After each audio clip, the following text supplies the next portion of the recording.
Bonjour à tous, bienvenue dans cette séquence consacrée à la psychomotricité et au pré-karaté. J'espère que vous vous portez bien et que tout se passe bien pour vous pendant cette période de confinement. Voici maintenant quelques exercices à réaliser à la maison. À l'aide de deux repères, déterminez une zone de saut pour travailler un saut en longueur sans élan. Là. Au fur et à mesure du travail de votre enfant, vous pouvez éloigner cette zone pour qu'il travaille en fonction de ses capacités. À l'aide de deux repères longitudinaux, ceinture, corde, marque sur le sol, vous pouvez également travailler des exercices de coordination de psychomotricité. Par exemple, simplement ceci. Ou travailler en allant entre les cordes puis dehors pour tempérer le saut. Vous pouvez travailler la coordination fermer, ouvrir, fermer, ouvrir, fermer, ouvrir.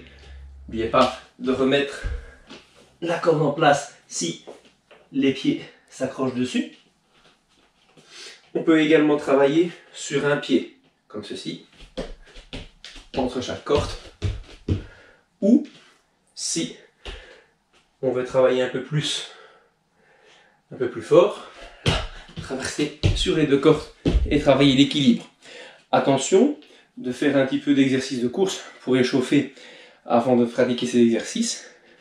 Et également, ne pas demander à l'enfant de travailler trop vite dans un premier temps.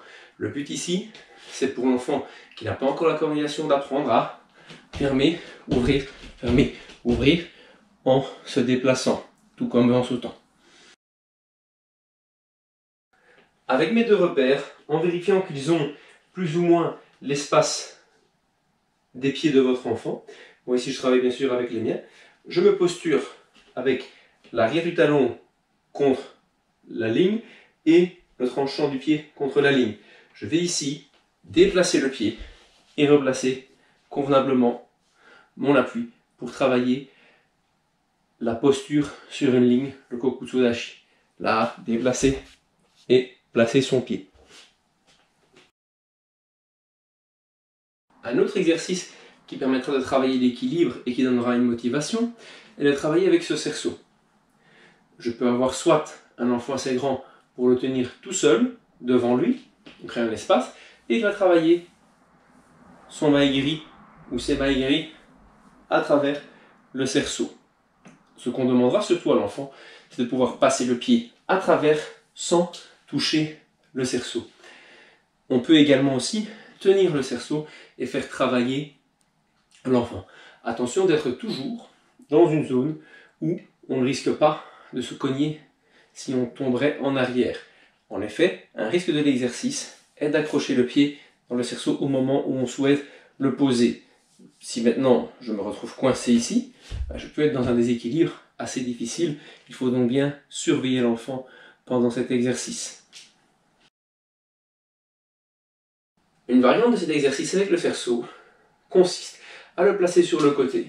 Je lève le pied, je passe le pied au travers et je reviens également pour travailler sur le coup de pied latéral. Un autre petit jeu que nous pouvons réaliser est un jeu avec la serviette.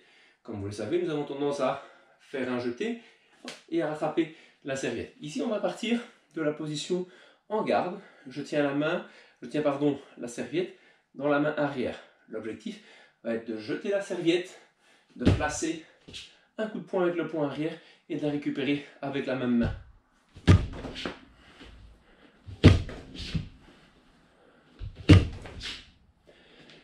Essayez toujours dans l'exercice de lancer la serviette près de vous pour la récupérer. Ce que vous pouvez faire également comme exercice, c'est de vous-même tenir la serviette. Votre enfant est en attente, vous la lâchez, il va la chercher et il vous la remet